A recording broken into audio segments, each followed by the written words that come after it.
नमस्कार प्यारे दोस्तों। सीजी सेट हो या नेट हो, डाटा इंटरप्रिटेशन का सेक्शन ऐसा सेक्शन है जिससे 5 सवाल आते हैं। मतलब एक आपको चार्ट दे दिया रहेगा, फ्लोट डायग्राम हो जाएगा, उससे 5 सवाल आते हैं। पांचों सवाल अगर आप अच्छे से हल करेंगे तो 5 में 5 सवाल बन जाते हैं। मतलब दो जो सेक्शन है ना बिल्कुल फ्री के नंबर हैं। एक तो 5 नंबर आते हैं पैसेज में, और वो 5 के 5 आप बना सकते हो। 5 सवाल आते हैं डीआई के, वो 5 के 5 आप बना सकते हो। तो सीधा सीधा 10 में 10 सवाल तो यहीं बन गए। उसके बाद रीजनिंग थोड़ा सा प्रैक्टिस करना है। ऐसे करके ना आपको एरिया फोकस करना है। जैसे हायर एजुकेशन है, उससे भी 5 सवाल आते हैं और वो हम लोग खूब पढ़ते हैं। उसके बाद भी उससे 2-3 ही बनते हैं। जैसे आईसीटी है, उससे 5 सवाल आते हैं, हम खूब पढ़ते हैं, 2-3 ही बनते हैं, एक आध दो तो तुक्का ही मारना है। लेकिन ये जो डाटा इंटरप्रिटेशन का सवाल है ना, ये आप थोड़ा भी मेहनत कर लिए तो आराम से पूरे के पूरे सवाल बनते हैं। और पूरे के पूरे सवाल मतलब पूरे के पूरे नंबर। तो ऐसे नंबर को हमको पूरा कैच करना है, इन नंबर को नहीं छोड़ना है। तो इस वीडियो में हम लोग क्या करेंगे कि पिछले जो देखिए 17 वाले में 60 सवाल थे, फिर 18 का जो आपका सेट हुआ और 19 का सेट हुआ, और 22 पिछले वीडियो में बोल दिया था, उसमें एमपी सेट हुआ था। तो इनमें जो सवाल आए हैं डीआई के, उनको हम लोग हल करने का प्रयास करेंगे।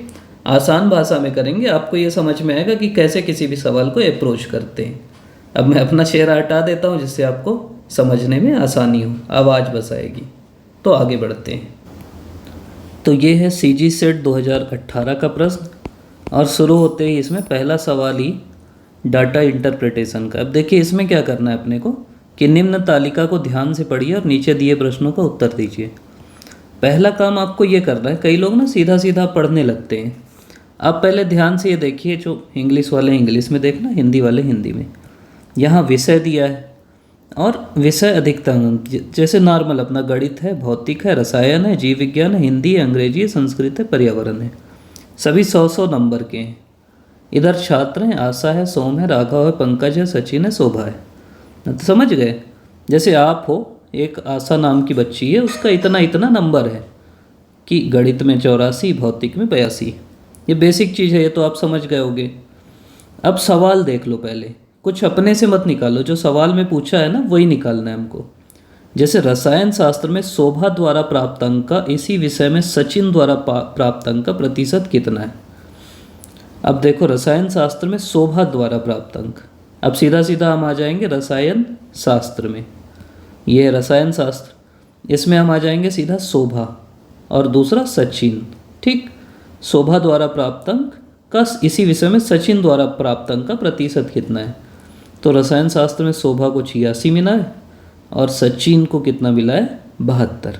ठीक, अगर थोड़ा भी आपको डाउट है तो इंग्लिश में देख लो कि marks obtained by Sachin in chemistry और what percent of marks obtained by शोभा।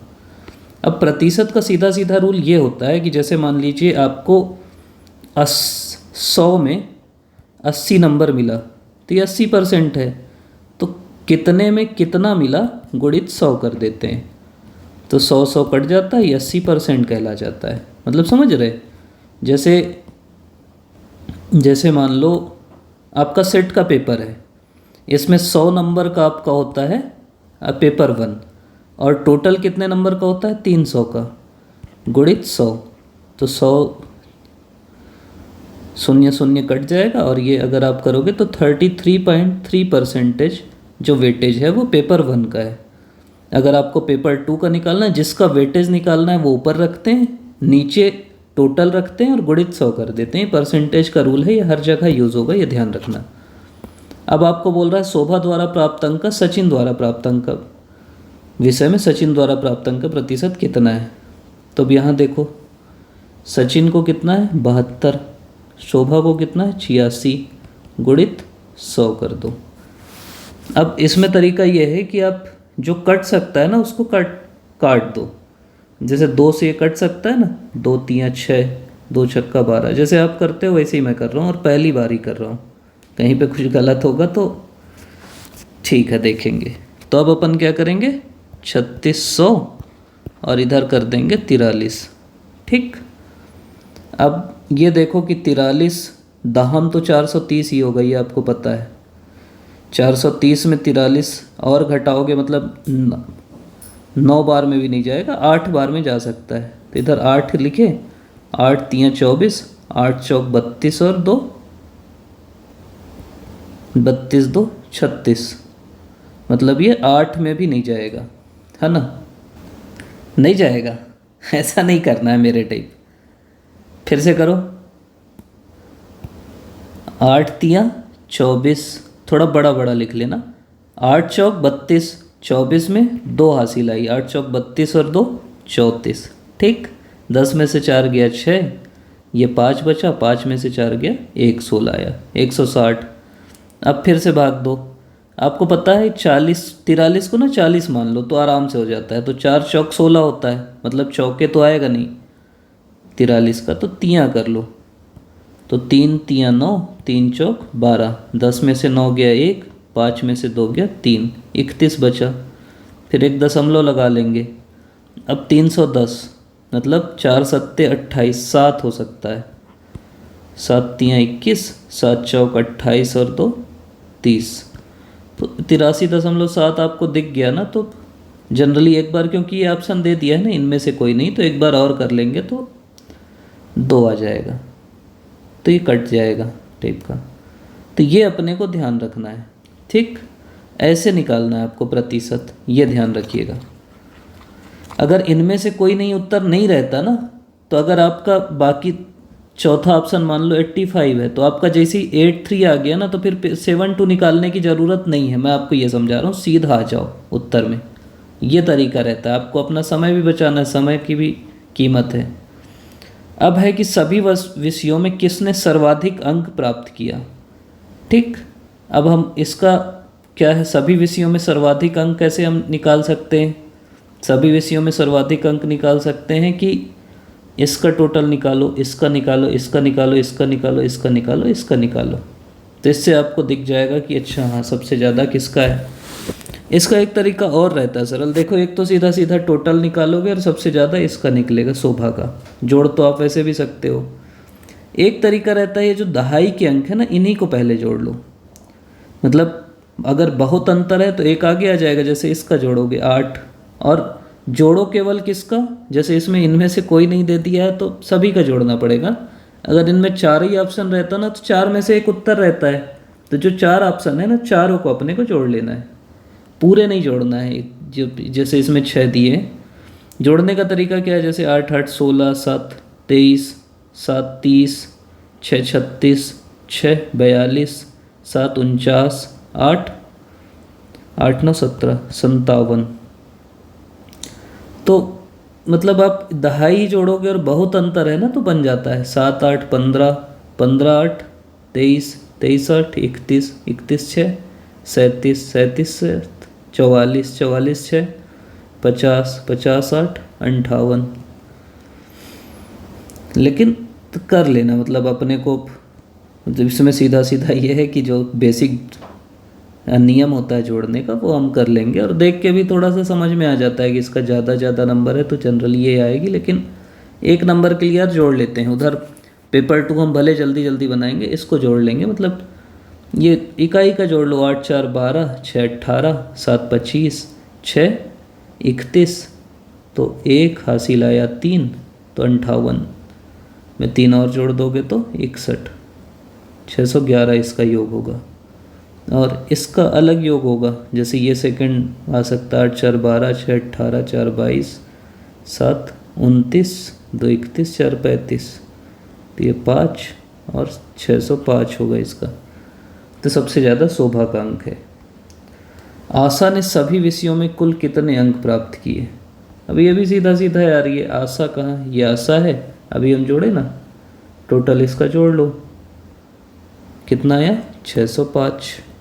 तो ऐसे काम आ जाता है। मतलब देखो, वही मैं आपको समझा रहा हूँ। कितने छात्रों ने एक से अधिक विषयों में अधिकतम अंक प्राप्त किए? एक से अधिक विषय में, ध्यान से, how many students have scored the highest in more than one subject.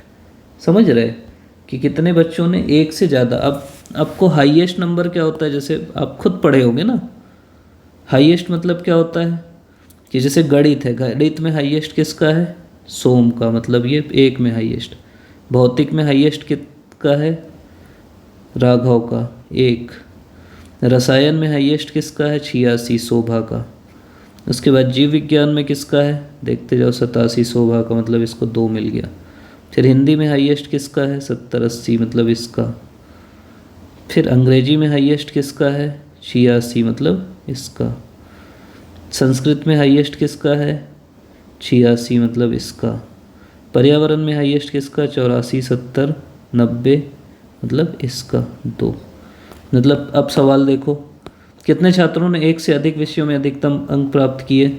Pankaj ने 2 विषय में, सोम ने 2 विषय में, शोभा ने 3 विषयों में, मतलब 3 छात्रों ने एक से अधिक विषयों में अधिकतम अंक प्राप्त किए।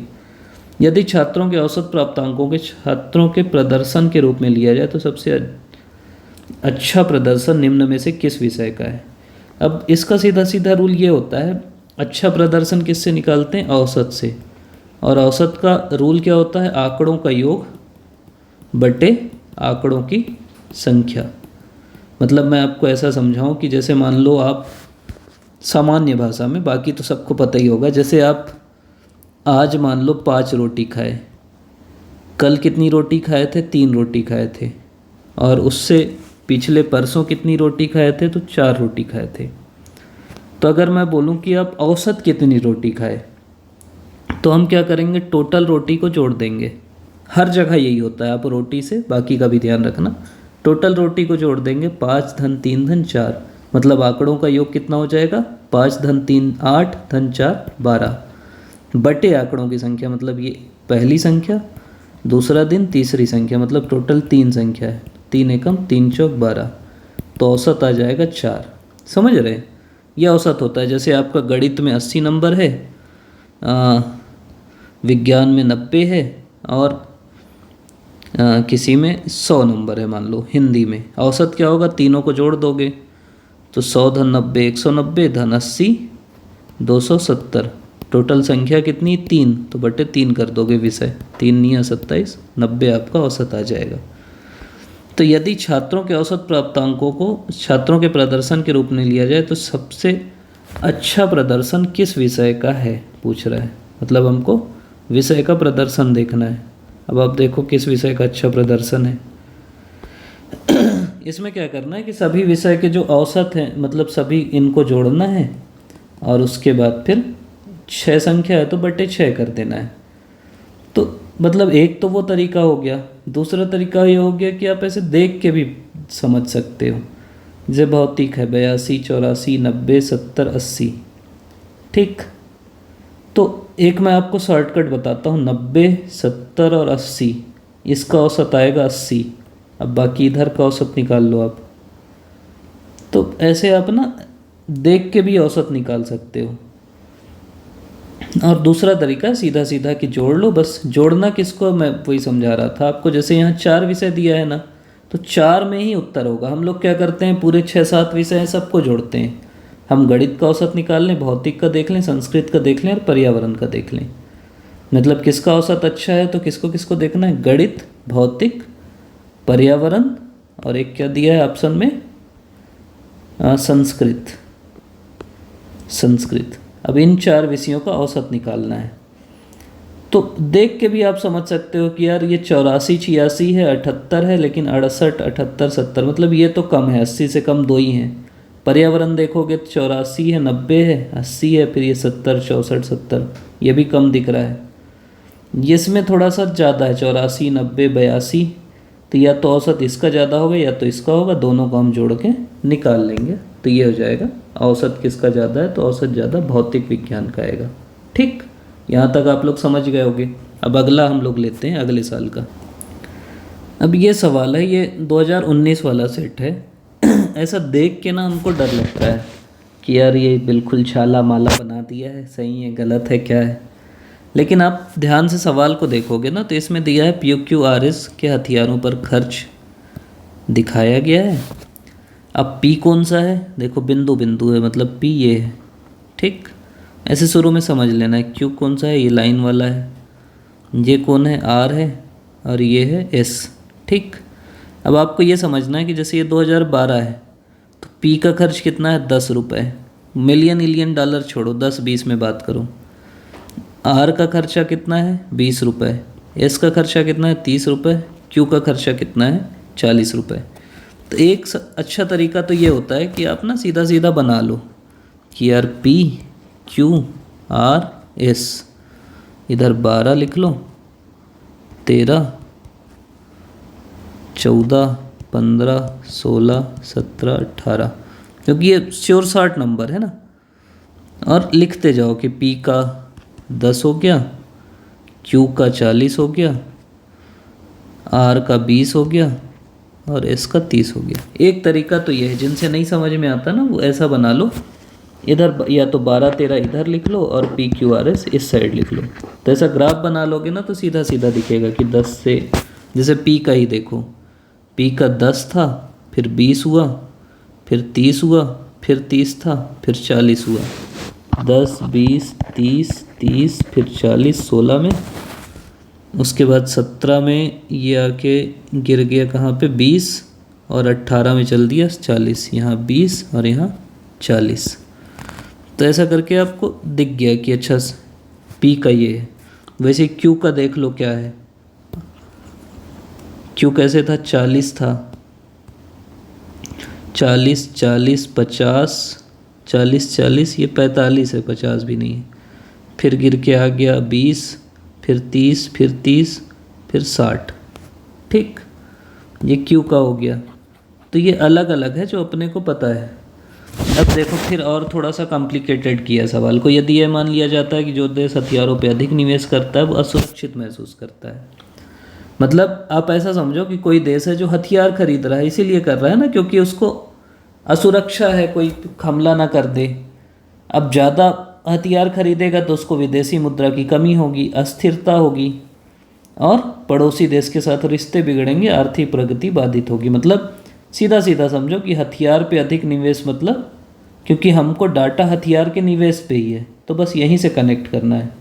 हथियार पे निवेश मतलब आर्थिक प्रगति बाधित, हथियार पे निवेश मतलब राजनीतिक अस्थिरता, हथियार पे निवेश मतलब पड़ोसी देशों के साथ रिश्ते खराब, हथियार पे निवेश मतलब विदेशी मुद्रा की कमी। ये सीधा सीधा हम समझ गए। अब देखिए 12 से 18 के दौरान किस देश की अर्थव्यवस्था सबसे अधिक बाधित हुई? बाधित हुई मतलब हथियार पे ज़्यादा खर्च किए। अब ये है 12 और ये है 18, सबसे ज़्यादा कौन सा देश खर्च किया? अब एक तो है, आप सीधा सीधा यहीं से देख लो, ठीक। एक तो ऐसा बना के देख लो, ये टोटल जोड़ोगे तो आपको समझ में आ जाएगा किसका ज़्यादा है।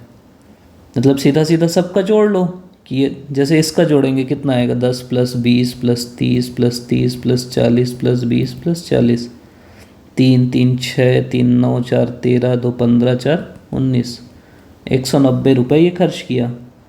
अब 4 ऑप्शन है पी क्यू आर एस।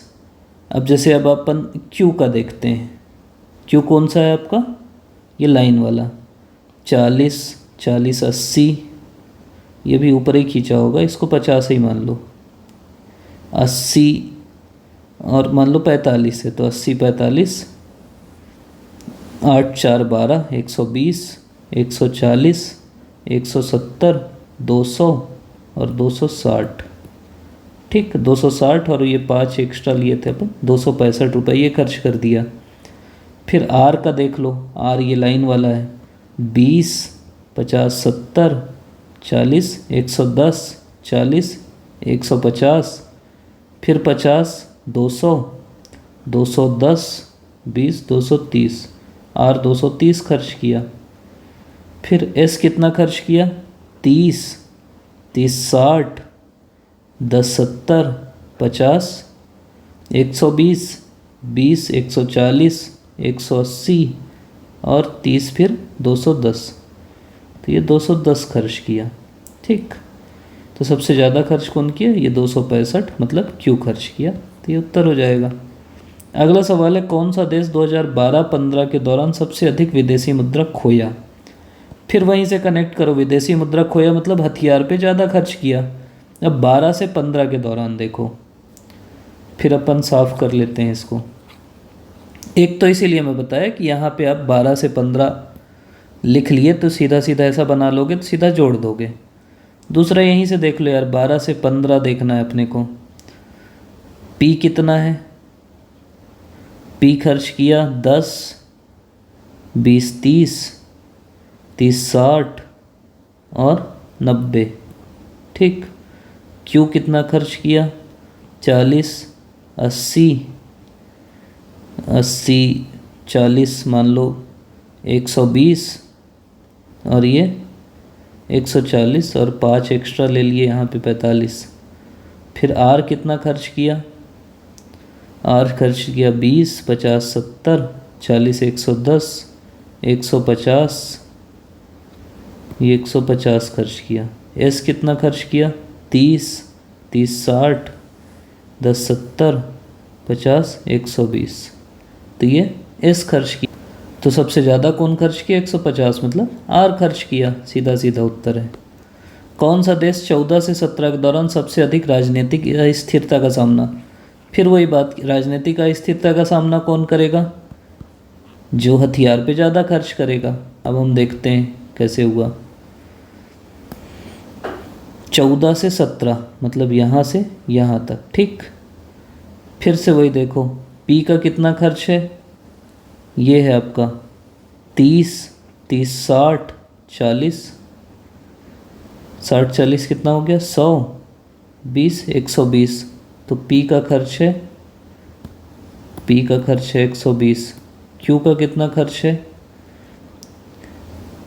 ये 14 आप ले लिए, 45, 20 65, 30 90 95 और 9 3 12, 95 125।